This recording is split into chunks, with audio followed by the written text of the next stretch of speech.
Assalamualaikum warahmatullahi wabarakatuh. Waalaikumsalam warahmatullahi wabarakatuh.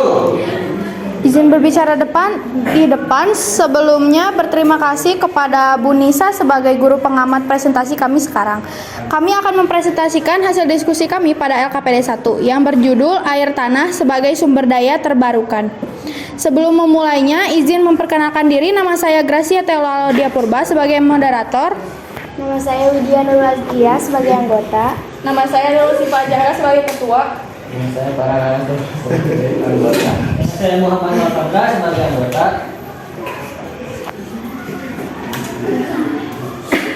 Materi pertama akan dibacakan oleh Nurus.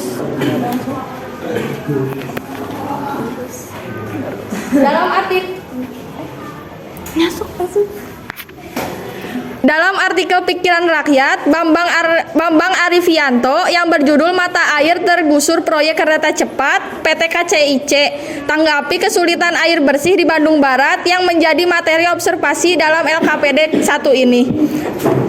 Di dalamnya tercantum salah satu masalah yang sedang dialami khususnya pada daerah Cigeblik. Masalahnya adalah krisis air bersih yang diawali dengan pihak dari PT KCIC yang menggusur mata air warga Cigeblik sampai kondisi air yang terbatas. Mata air tersebut digusur karena proyek kereta cepat harus menembus kawasan perbukitan.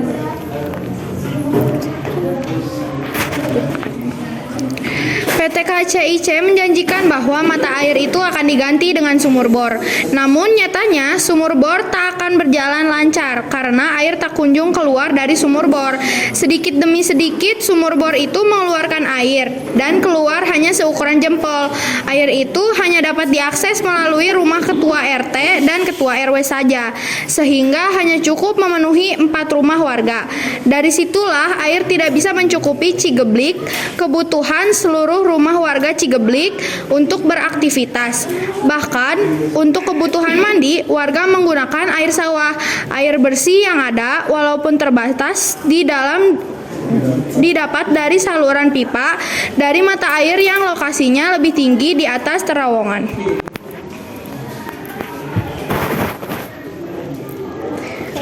Kurangnya ketersediaan air bersih akibat proyek kereta cepat yang menggusur mata air warga Cigeblik berdampak pada aspek ekonomi dan sosial.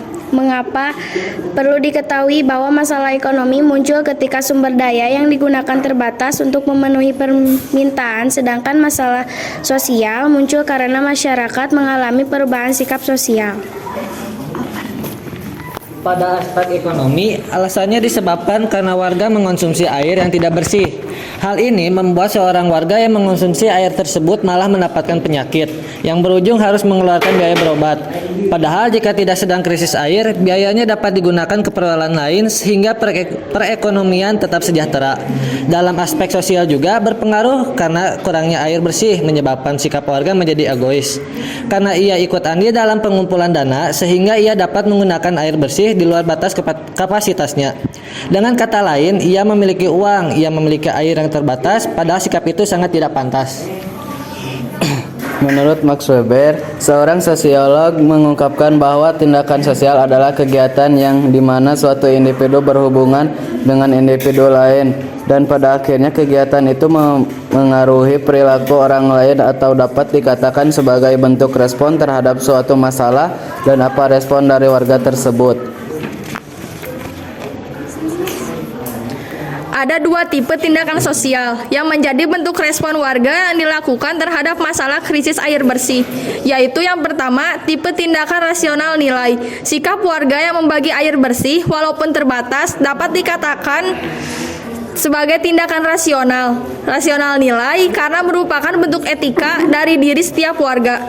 Warga memang memikirkan bahwa semuanya pasti ingin air bersih dan walaupun hanya cukup untuk 4 rumah, tapi mereka tetap berbagi dan ini merupakan sebuah etika yang tak bisa disebut murahan. Yang kedua, tipe tindakan afektif. Tindakan afektif merupakan tindakan berdasarkan faktor perasaan. Perasaan egois yang terjadi karena individu itu ingin mendapatkan seluruh air bersih tanpa memikirkan kebutuhan air orang lain dengan alasannya yang sudah membayar dengan sepadan. Perasaan egois tidak pantas ada pada diri individu yang sebenarnya individu di sekitarnya juga bernasib sama, yaitu sama-sama membutuhkan air bersih. SDGs merupakan tujuan pembangunan berkelanjutan yang mencakup 17 tahun. SDGs ibaratnya menjadi patokan dalam kehidupan saat ini baik dalam pembelajaran. SDGs yang terkait dengan masalah air bersih dari artikel di atas adalah SDGs nomor 6 dan 3.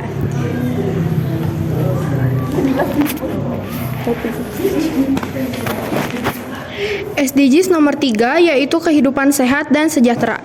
Memiliki hubungan yang dimana tujuannya adalah memastikan kehidupan setiap masyarakat dapat dikatakan sehat dan sejahtera karena tidak ada masalah yang mengganggu. Krisis air bersih adalah hal yang dapat mengganggu kehidupan karena menimbulkan penyakit dan mengganggu perekonomian sehingga terjadi masalah antar keluarga atau tidak sejahtera.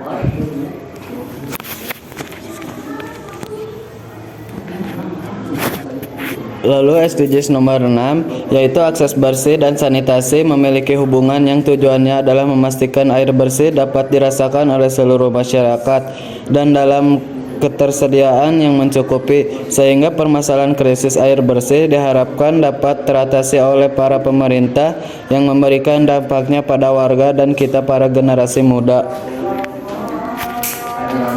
Selain wilayah Cigeblik yang mengalami krisis air akibat proyek kereta cepat dan menjadi daerah terdekat dengan terowongan kereta cepat, daerah Dangdar termasuk daerah yang terkena dampak krisis air bersih akibat penggusuran sumber mata air. Adapun di daerah kami juga mengalami krisis air bersih, tapi bukan karena proyek kereta cepat PT KCIC, melainkan karena kemarau yang sedang dialami beberapa daerah, yaitu di daerah Cipendei. Cipendei sudah lumayan dikenal karena suhunya yang panas, apalagi saat tengah hari. Dan itu juga yang membuat Cipendei saat ini mengalami kemarau, sehingga terkadang warga ada yang rela aktivitasnya terganggu.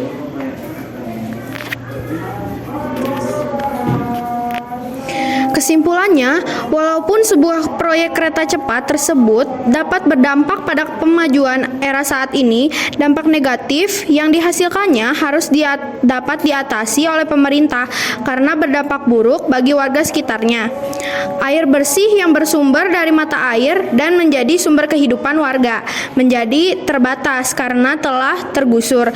Tergusurnya mata air menjadikan krisis air di beberapa daerah terjadi dan membuat aktivitas sehari-hari yang terganggu.